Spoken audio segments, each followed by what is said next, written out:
What is up, y'all? Welcome back to the channel. It's time for episode 29 of Guardians franchise. And look, I'm not going to blame you if you thought I was gone, but as I promised you, I'm not just going to drop the series cold. So if there is a long lull like this, I do apologize for that. That is not what I want.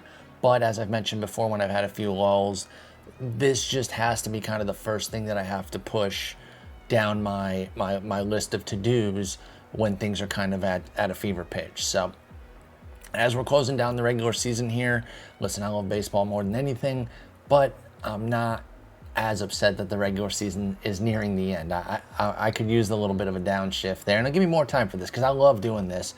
Now, for this episode, when I have these lulls like this and I get some time and I want to get something up, I usually just kind of throw up an unedited and then start getting the next episodes back to my boy Kev for him to edit them. And that's what this is going to be, because basically we're going to be kind of engaging with the team together, because I haven't even checked the league here in 3 weeks. So literally since the last time I posted, I have not been able to even get in, mess around, even get some off-season stuff done and then kind of move forward. I did do a little bit before that, I guess, because we are on November 14th, but we got to kind of figure out exactly where we're at. So let's do that together here. I don't want to go, some crazy 2-hour episode or anything, but we got to see what's going on. So here we are, November 14th. We are just ahead, about a week out from the awards, and then still a couple weeks from salary arbitration, which is going to happen on December 5th.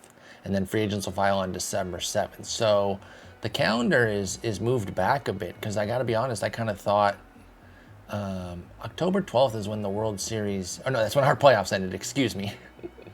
I wish. No, the actual season, when was the last World Series game? It was November 2nd. Okay, that actually tracks then. So, what have I done? Not a whole lot. Looking at personnel real quick, the assistant GM is vacant. I'm not too concerned about that. I've got a pending offer out to a AA manager and a A-ball hitting coach. And I don't usually dig too deeply into what we've got going on down here. I'm just looking for the best developers that I can, and we're trying to get good talent that we can bring up, through our entire system, and eventually start having some guys that come from our system into the majors. I've got history with this Ben Johnson hitting coach here. He's amazing, and we've got him at AAA right now, so he could be our next guy. Who knows? Sean Freeman, the legendary teaching hitting. I have no problems with him. He has a good reputation and all of that. I'm just saying, if he moves on, we've got the next guy. So we try to do things like that. So personnel was pretty light this year. You can see we have about 24.3 million right now. The dev lab is open. I do want to go over that as well. And we haven't done anything with ARB, so I don't think we have 25 million yet, if we're rounding there. Actually, if we're rounding, it would technically still be 24, right? But I don't think we're going to have necessarily that much. Just looking right here, we got Kyle Bradish looking for 10 milli.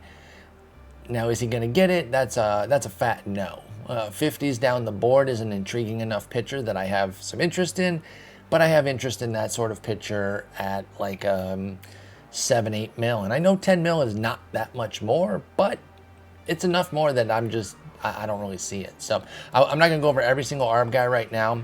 I do just kind of want to look at the general overview of the team and see what we've got on the horizon here. And then maybe we get into the awards as well. So Bieber is obviously cooked. I mean, he's absolutely wrecked. He wasn't very good this year. I think we bid him adieu, and we say, hey, best of luck. Maybe you can find another spike season with another organization, but I don't think we're necessarily going to bring him back. Let's see what he's actually asking for at the very least. Do our due diligence. It's sub 10. There's a world where we revisit later in spring training, but I'm going to let him test free agency, figure some things out. We paid him 8 mil last year. If he came back for something similar, okay, because I thought we were saying bye to him last year, remember? I think I even said something in a video like, well, I guess Bieber's gone, and then fast forward to the end of spring training, or to the end of the offseason, and we had Bieber back. So that could still happen again, I guess. Sonny Gray, unlikely. We paid him a 30 mil this year to be a pretty good pitcher. For 196 innings, he put up a 3.31 ERA, 121 WHIP. And we weren't paying him all 30 mil of that. In fact, we weren't paying him very much of it. 80% was being kept by the Cardinals there. Now, to come back, he's looking for 22 over 4 seasons. Now, that would almost essentially be all of our available money right now, at least as it stands at this moment. Obviously, I'm not going to do something like that. I'm not going to sign a guy this old anyway. So, I mean, he's 38 years old. 4 years is hilarious. I don't think I'd go 1 year, 22, though. Again, thank you for your services. You were really solid for us. He wasn't amazing after the trade. He was just kind of a league average guy. But with the skills being right there, that's that small sample aspect of getting a trade acquisition. And obviously, when you trade for somebody, you want them to pop off. That's why you pick them up. You're hoping, you're expecting, you're wanting, et cetera, et cetera. If they don't, it's like, oh, that trade was a buzz. That was so stupid. And it's like, well, we're judging off of 88 innings. So when we get 196 innings of good work the following year, we say, trade well done. All right, so then under ARB, who might we not go with? So Bradish, I think we withdraw that immediately. I am not giving him 10 mil. Might trade him, though. Might trade him.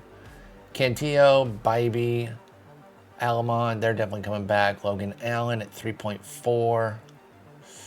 Could be part of a Bradish trade. I can see pairing those two together. DL Hall at 1.6 is probably going to come back. He was excellent for us in 37 innings after we claimed him off waivers from Milwaukee. How much do we believe it? Well, to a degree, which is to say not that much. I look at the 390 FIP, and that's giving me a much better indicator of what I think we're getting here. And frankly, I would probably operate as though he's more of like a 450 type pitcher, just because he walks a decent bit at 10%. Of his guys for DL Hall, and has a home run issue. I mean, it was crazy to start the year in Milwaukee. He had 3.3 home runs per 9. We knew he could be better than that with a 50 home run, but he was down at 1.2 with us, which is still pretty bad for a reliever. So, you know, he's cheap enough to keep around, but he's not a must. Tim Herron, another lefty, much better, you know, been with us for a while, putting up some numbers. Missed most of 2026 with injury. Bounce back, quality campaign season here. Quality campaign season? That's redundant. Quality campaign or quality season. You don't have to say both, dum-dum.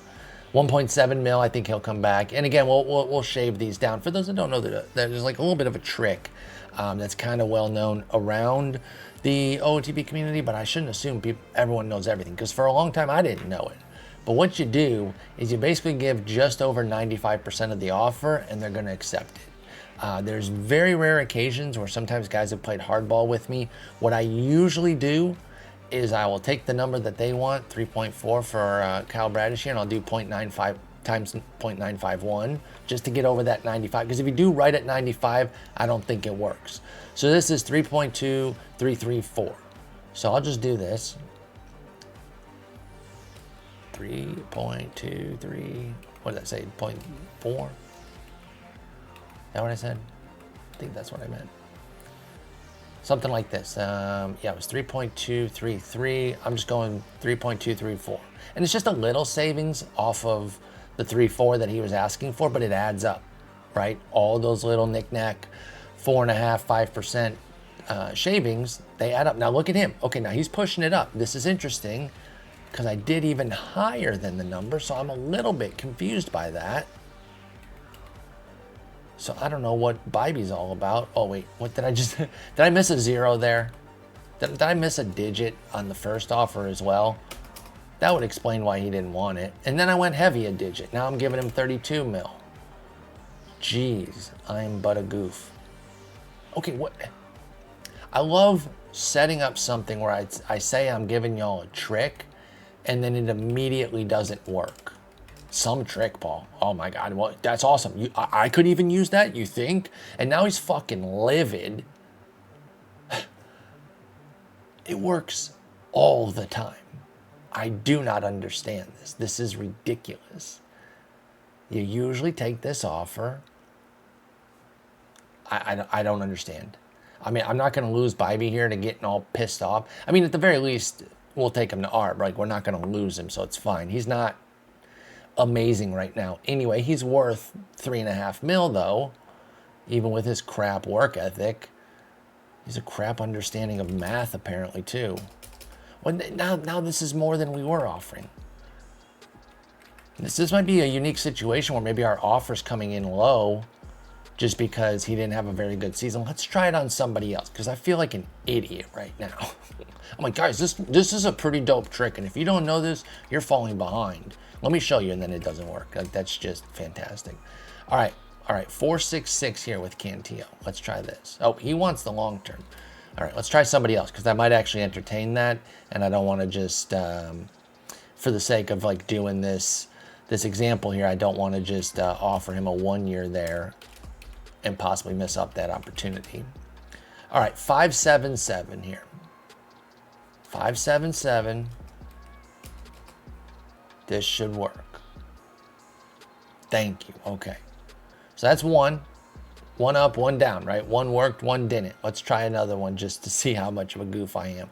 Speaking of guys, I don't think we're going to bring back... I don't think so, yo. I don't think I'm going to bring back Stowers. This is a pretty pedestrian profile. It can be found. You know, he really clicked with us right when we got him, if you'll remember. Actually, not right when we got him. That would be a lie. Actually, a lie implies intent, right? That would be misspeaking.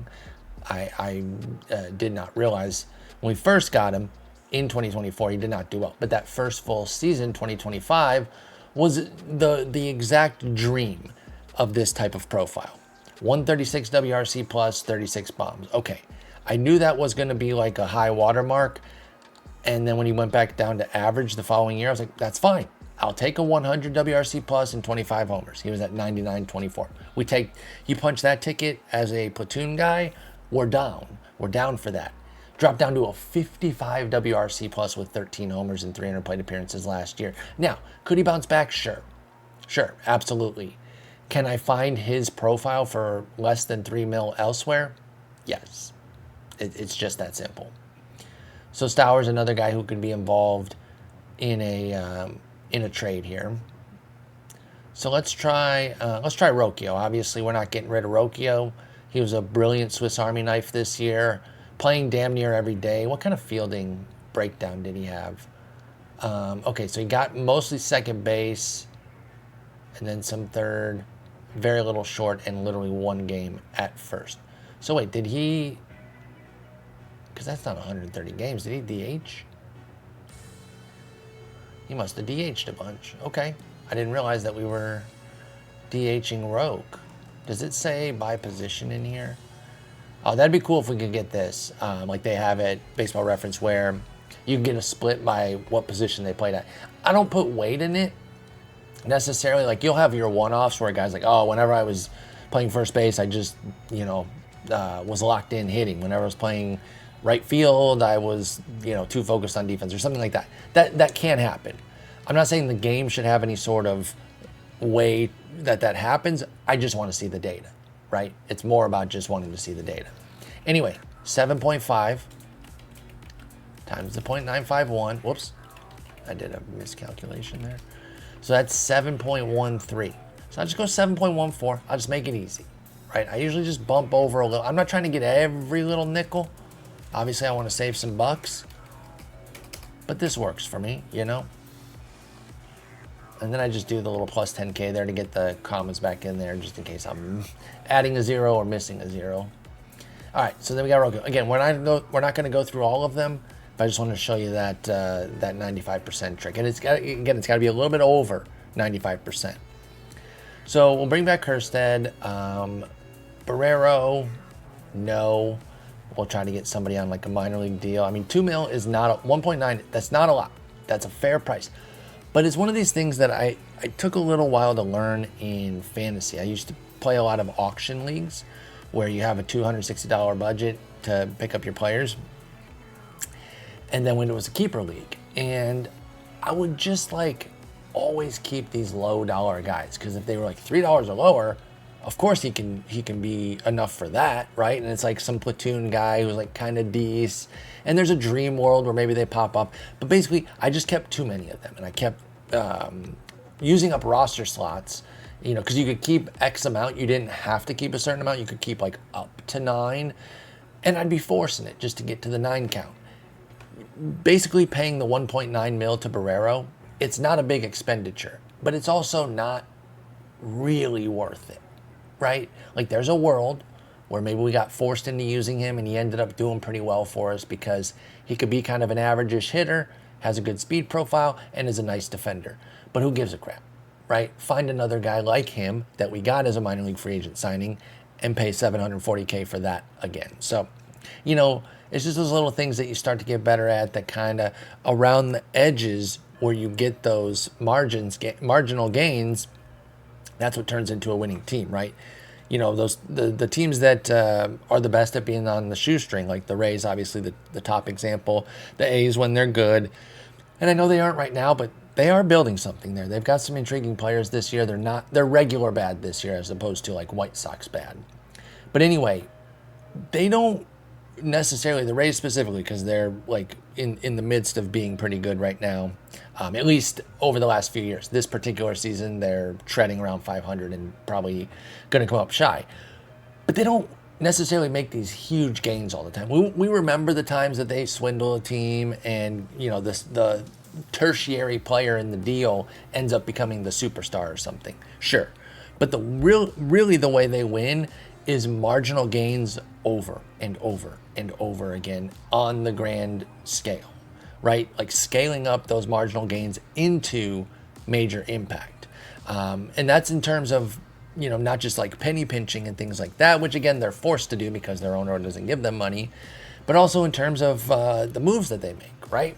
Like the trades that they did at the deadline, they were smart enough to like say, let's get rid of some of these players, or not get rid of, because that makes it sound like Randy Rosarena wasn't valuable or whatever. But let's trade Randy Rosarena while there's still some pretty good value there, knowing that we can replace what he's done for us so far.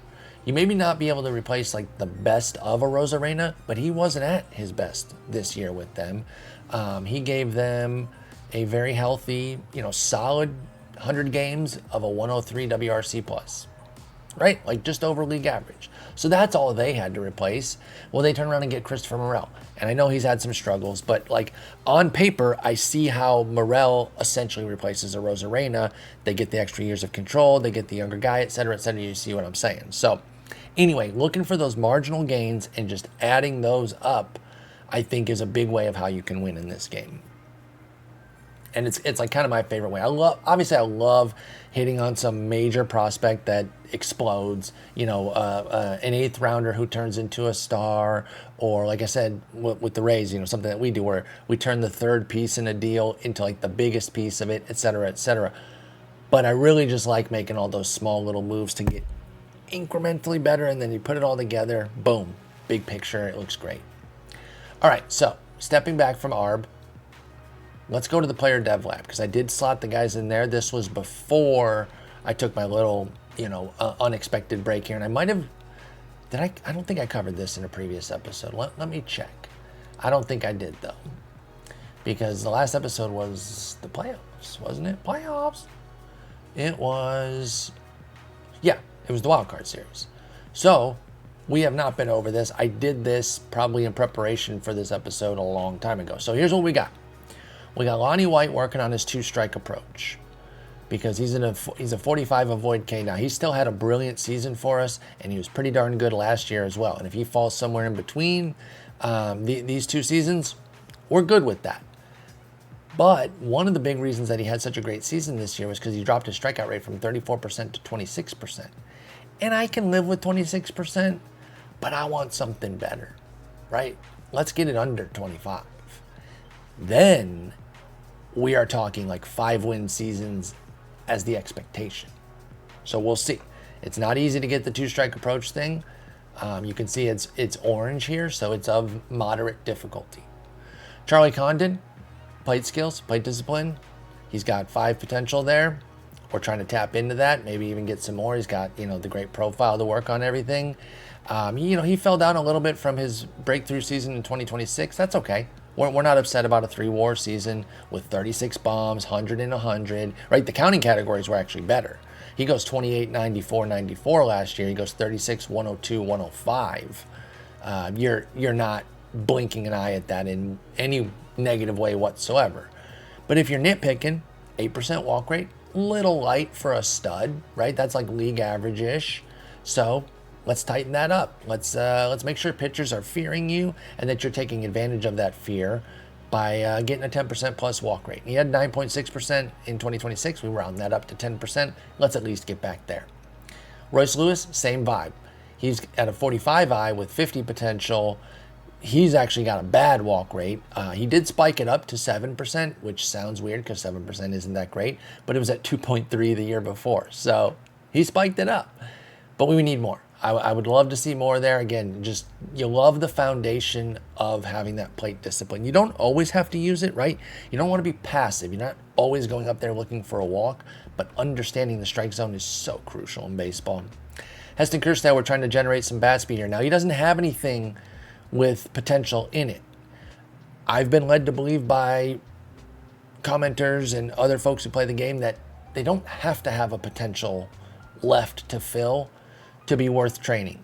They can still generate it, especially if they have like high work ethic and the good profile and the great management or the great relationships. Like if everything's set up perfectly, they can still benefit even if there's no potential here. So he's already maxed out at 55 according to the profile that we have for Kjerstad. But what if he could tap into a little bit more? What if he becomes like a true 35 home run type of guy? Then we got Joey Cantillo working on his control. Again, doesn't have the potential there, but it would be huge. Now, he has survived with an 8 to 10% range sort of walk rate. Last 2 years were pretty darn good. This year was fine. It was fine. I still like Joey Cantillo. I'm very excited about him. I'm pretty excited about him in real life, too. He hasn't shown anything.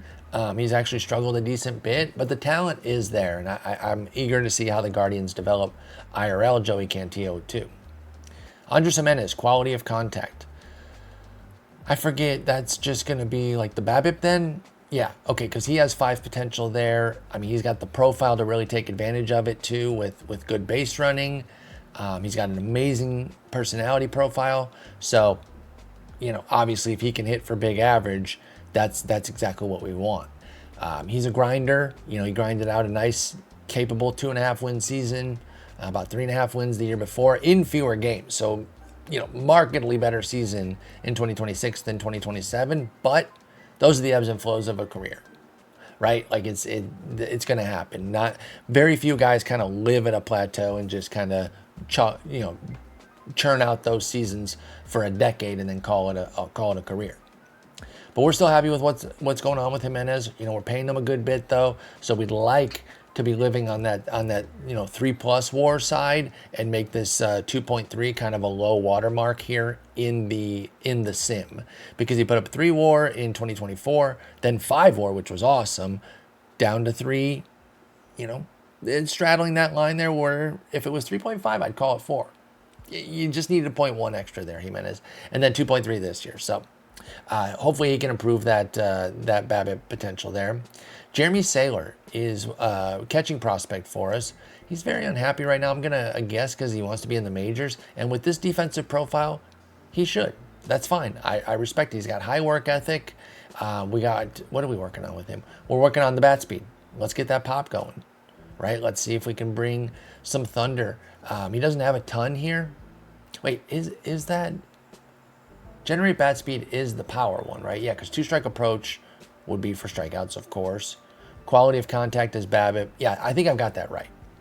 But either way, like the bat is not the number one thing here. Maybe I should have done the Ks. Although my thinking, I actually remember this one now. Now that I'm looking at it, it's all rushing back here.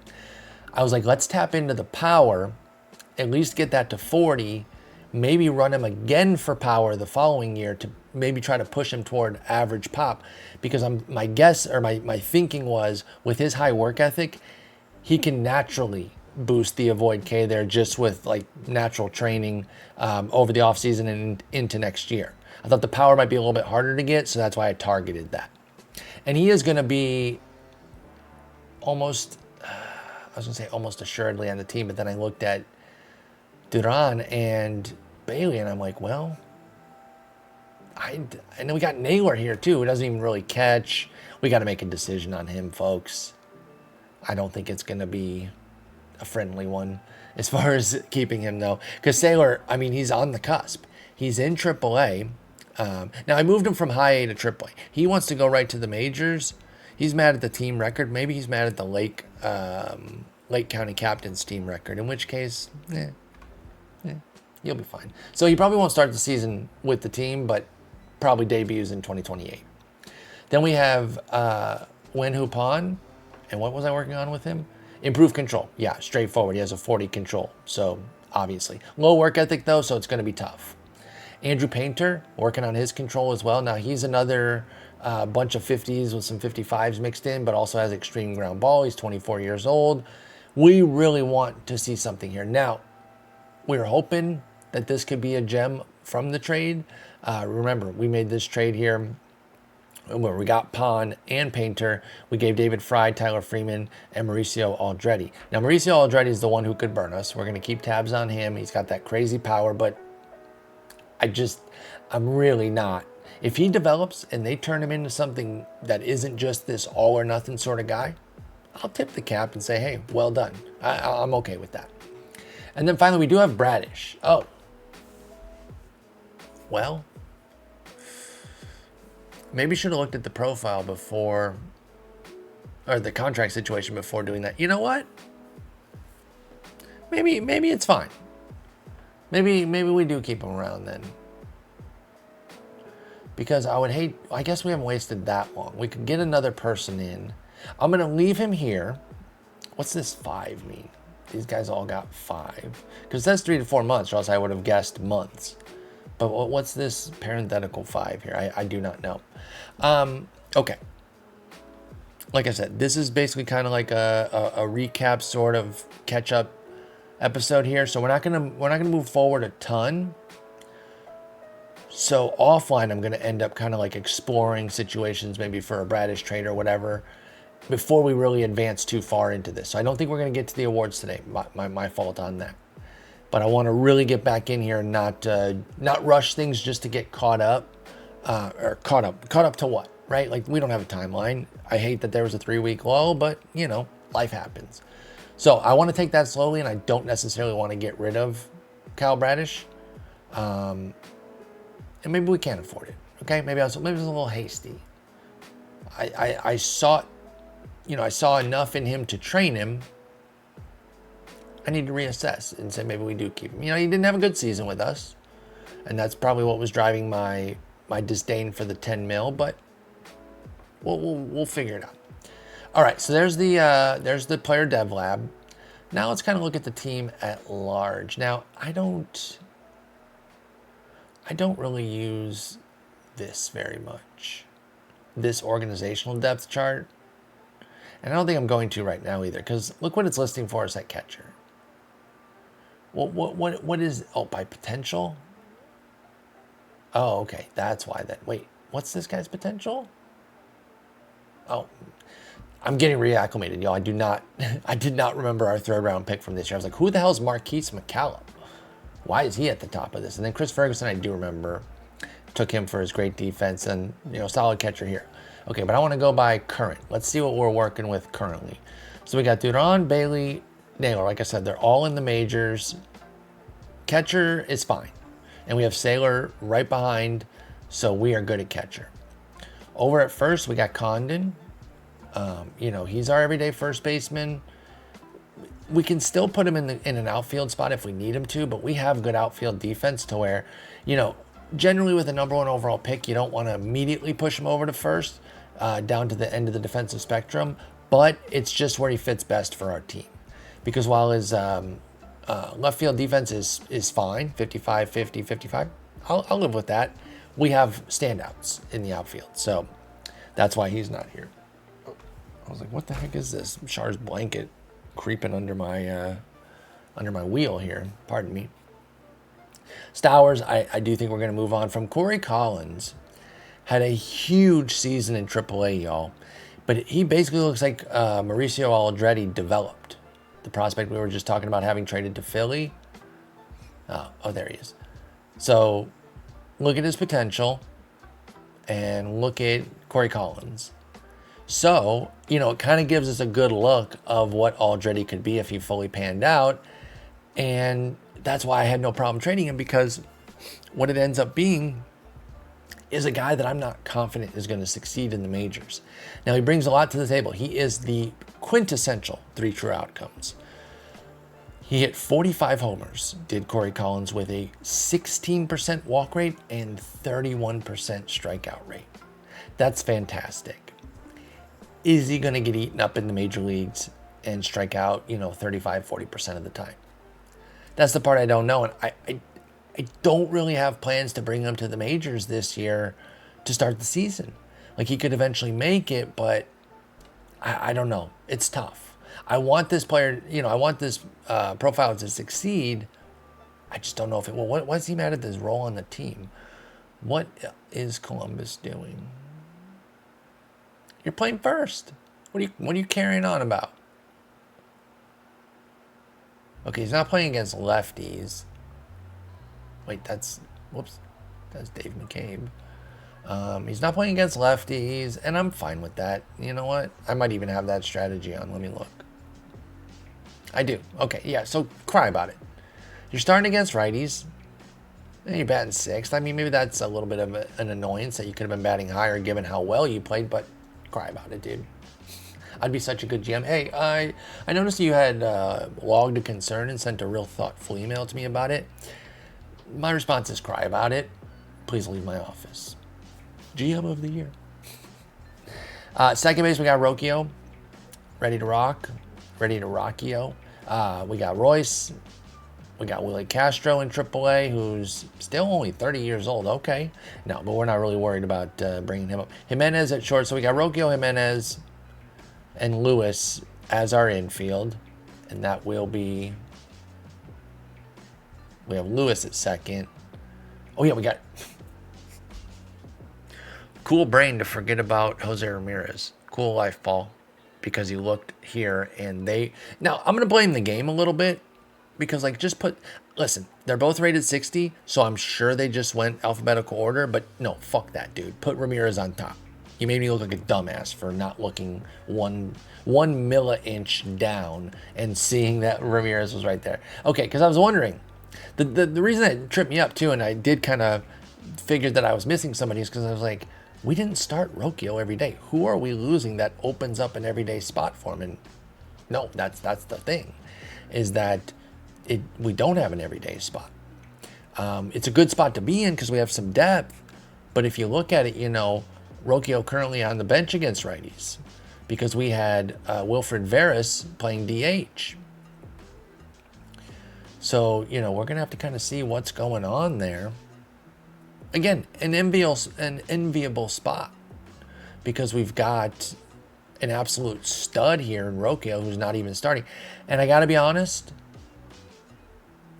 if we don't make any moves to kind of open the door for Rocchio in some capacity, I think he's going to play over Lewis, and then Lewis is going to be a little bit more pieced in. Because I committed to him this year. I've mentioned it a gorillion times, but just in case you're new, one of my favorite players in real life. So I love him. I want him to succeed. I want him to be part of our team and be a good part. And he put up a fine season. In fact, he matched Rocchio. So this isn't like, Rocchio rules, Lewis sucks. It's just that I'm going to commit to the younger guy, though, playing every day. And they got similar volume here.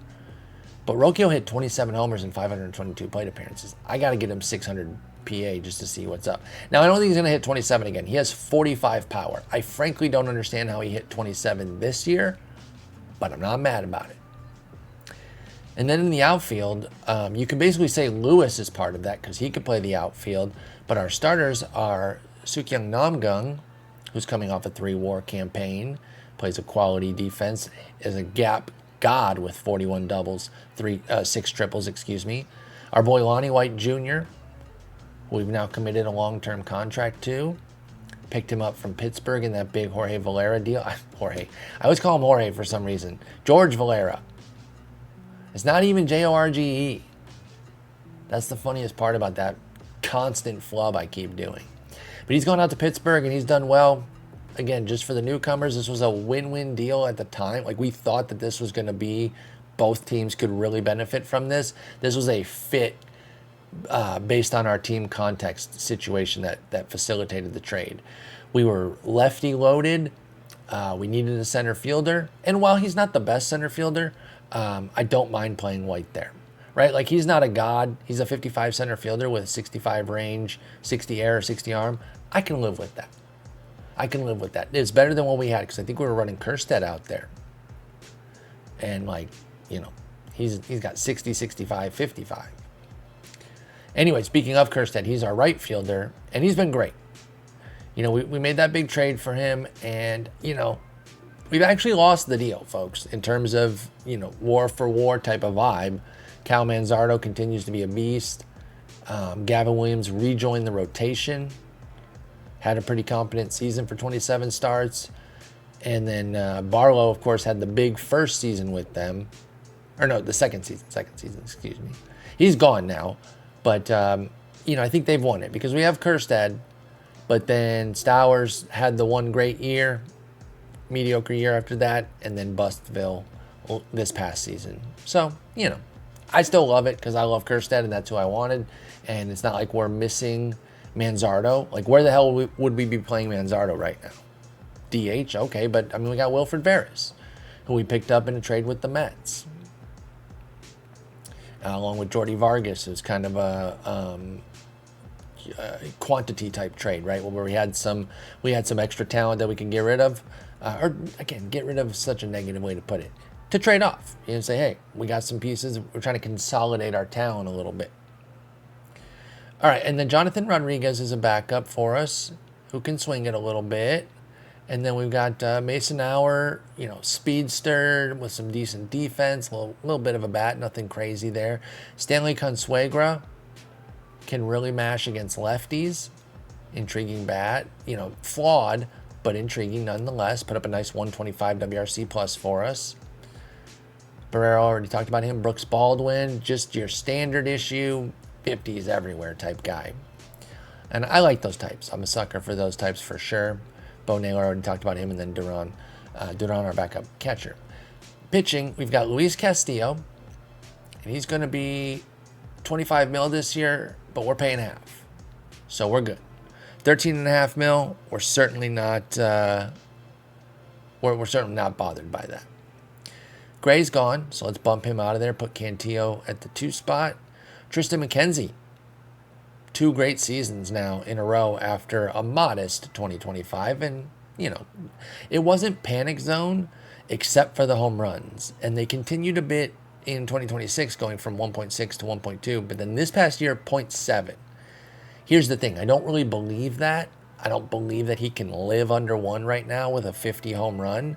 But if he can be right about 1, I'll take the 1.2 again next year. Even though that adds a whole half home run per 9 to his ledger, I can live with it. Now, if you're wondering like how he was able to still put up basically the same season, it's because of the walk rate. That extra 2% off of his walks helped mitigate the damage from the extra half homer.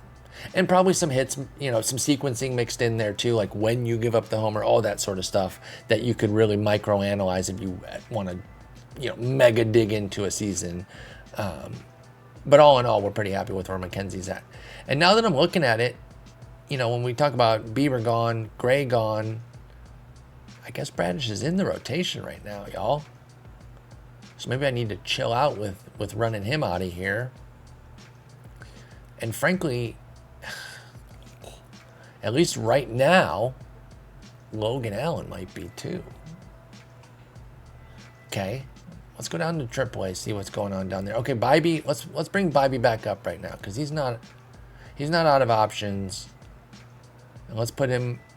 I want him on the major league team right now so that we can kind of like look at him as part of the team and I don't accidentally ever forget him when I'm assessing things and then I'm like, oh wait, we had Bybee this whole time.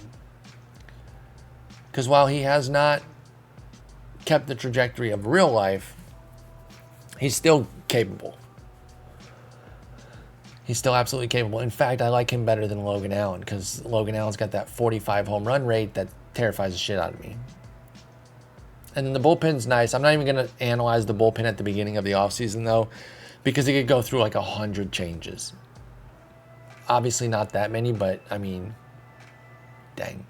It would have fit my narrative better because I was about to say, we could find somebody on the wire right now who I want to bring on, but I actually don't really see anybody that markedly improves us. And I talked about this throughout the 2027 season, I think, in an episode that once you get in, 2-3 seasons in, generally the wire is going to stop delivering you those relief upgrades as often. You might still find the diamond in the rough. That first season, maybe that first season and a half, you can find a bunch. You can basically build off the wire, no matter, depending on how diligent you want to be of checking it though, right? Sometimes people want to just sim and they don't want to stop, every week or so to check the wire. And I understand that, but it is very useful early on in the season or early on in a franchise. Okay, so we're going to finish the ARB.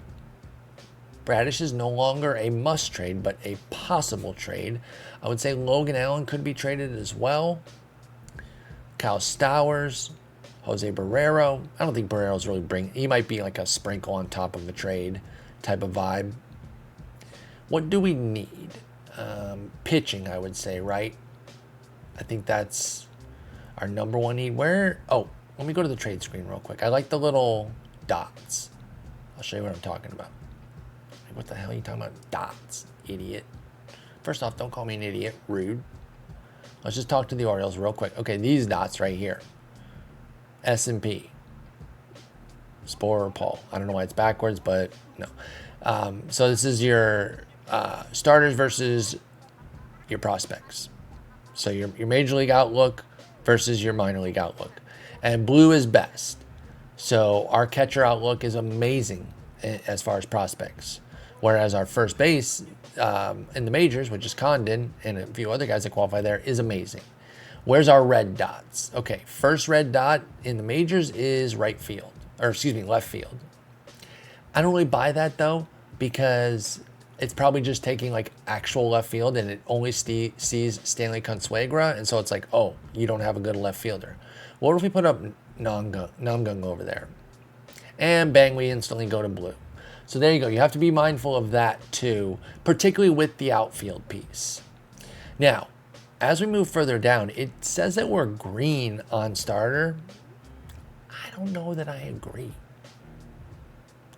Like, I like Castillo, Cantillo, McKenzie, but I've already talked about my tepidness on Bradish and even my modesty on Bybee. So I still think we could use a starter. I think that's our big desire this offseason. Let's go to the offseason board real quick. And we see the Jacksonville Irish, formerly the Colorado Rockies, who've now turned themselves into a competent franchise. Their Luis Robert is going to be a free agent. He's headlining it. Will Smith, Yohan Duran, Felix Bautista. So some relief pitching out there. Our Sonny Gray is next up. Well, we're not going to get Sonny Gray back. Tyler Glasnow, y'all, I've got some PTSD here on this one that I just don't think will get me there. For those of you that were around last year, maybe watching my Twitch, we scooped him. I forget what franchise. Was it our Cincinnati one? Maybe somebody in chat who also watches Twitch will remember. I think it was our Cincinnati franchise where we brought in Glasnow and he evaporated in front of our faces, y'all. And I mean immediately. It's like we signed him in December, and by March, he was dog shit. Then the season started, and he Thanos'd the hell out of here. It was a meltdown unlike any I've ever seen before in terms of just the aging and regression. And he wasn't even super old. I want to say he was somewhere around this age, to be honest. So we would have been a season deeper. We still would have been 2027, but it would have been an extra season of work that we'd done into the sim. I want to say he was around 34, 35. So older. The one thing that I had missed that I really should have paid more attention to was that he had gotten hurt the year before and had an IL stint. I was like, okay, well, it's Tyler Glasnow. Of course he could get hurt. I know that. But the ratings were fine. The velo was good. Like I said, the very first scout after we signed him, the velo dropped. And it just opened up the floodgates. Now, he didn't start at 100 plus in that sim. And he didn't quite look this good. The stuff does carry.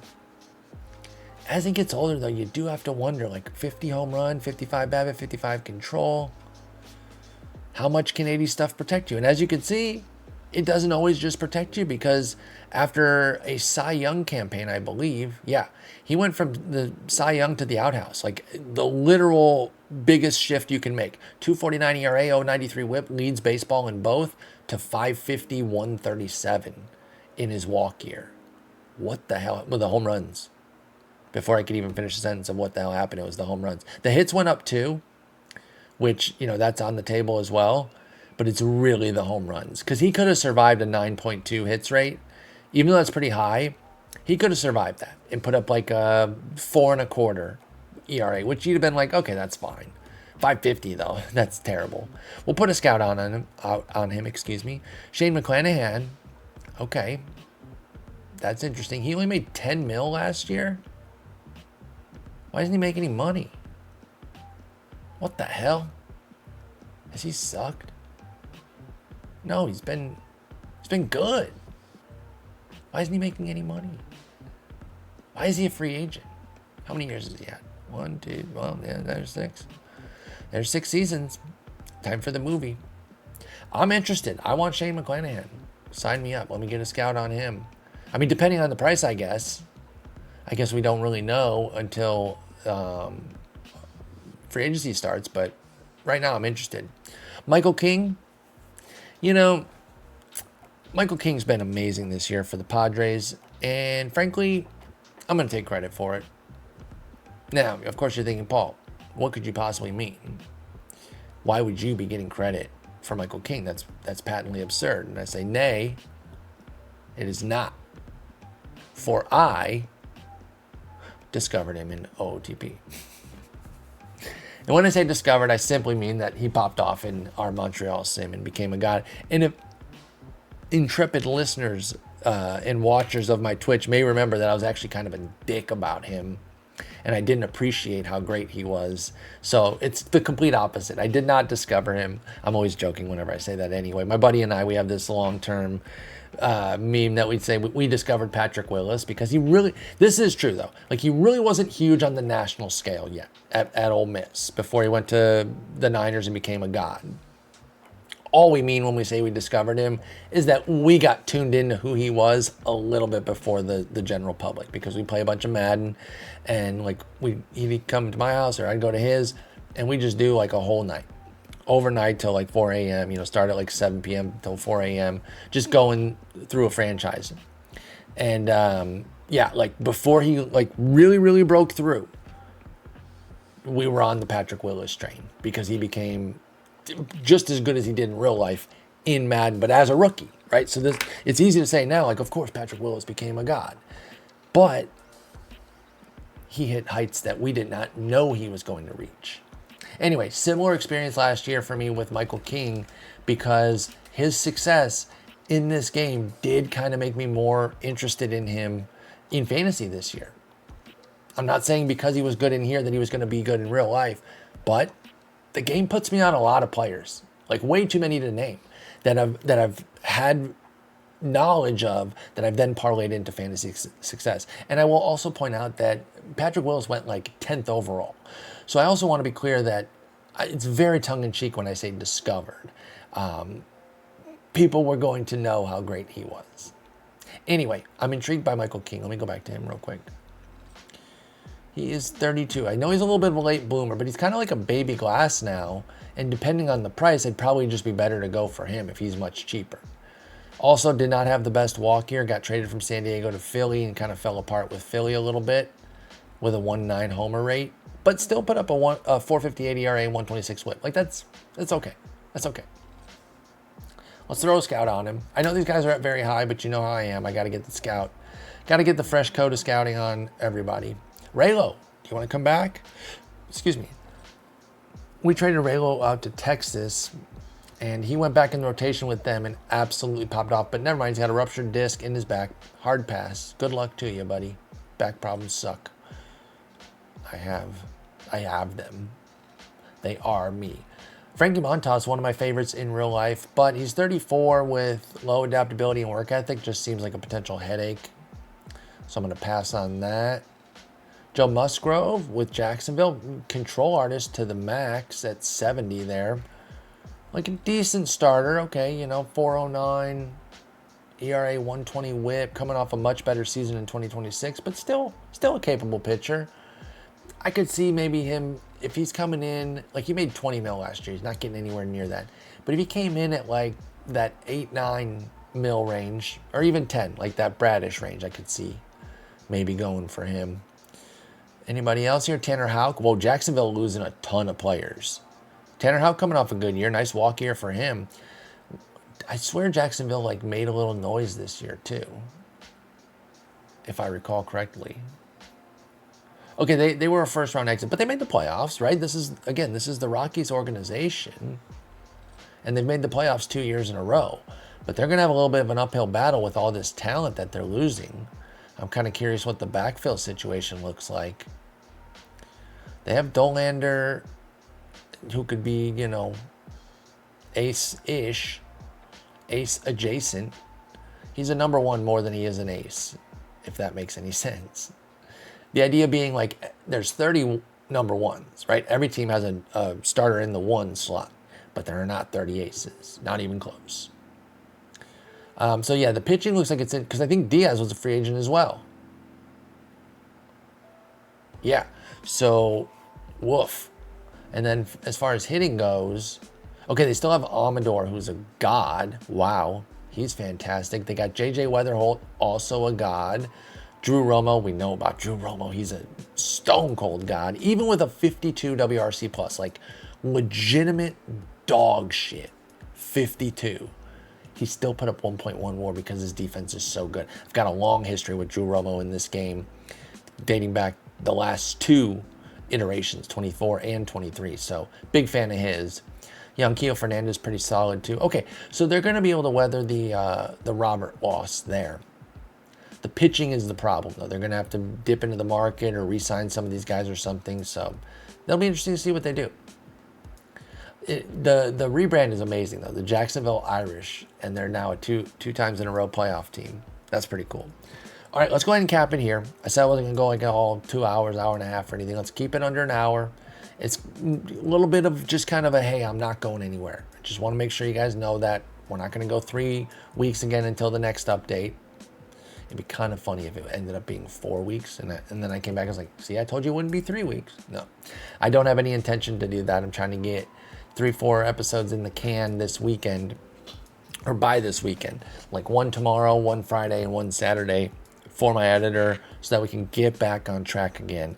I used up my backlog, got real busy with my jobs, and that explains the delay. But I'm still super geeked about this team. Cannot wait to get back in. I've been watching like Jersey Born, Old School Sports, PF Holden, and just like jonesing to have some time to play. So was super psyched today that I found some time to get in, kind of reset everything, get back on track. Let's go out, let's attack some pitching. I really do think it's going to be a little bit of a light offseason in terms of big blockbuster moves, though. Because we're a 100-win team. We're not losing too much. Why would we have to make a ton of moves? So it could be a little bit of a easy offseason, too. So next episode, I'll come back. I don't know how deep we'll be, so I'm not even going to give an estimate. Because we could be at spring training, for all I know. And I'll just review the entire offseason. Or we could be at the Rule 5. So it's wide open right now. I'm going to start on this. I'm going to start doing the arbitration, get all that figured out, see if there's any trades we want to make, and then we'll continue on. But thank you all so much for watching. Thank you all for the patience when I have some downtime here between the updates. Again, will not take 3 weeks for the next one. Peace, y'all.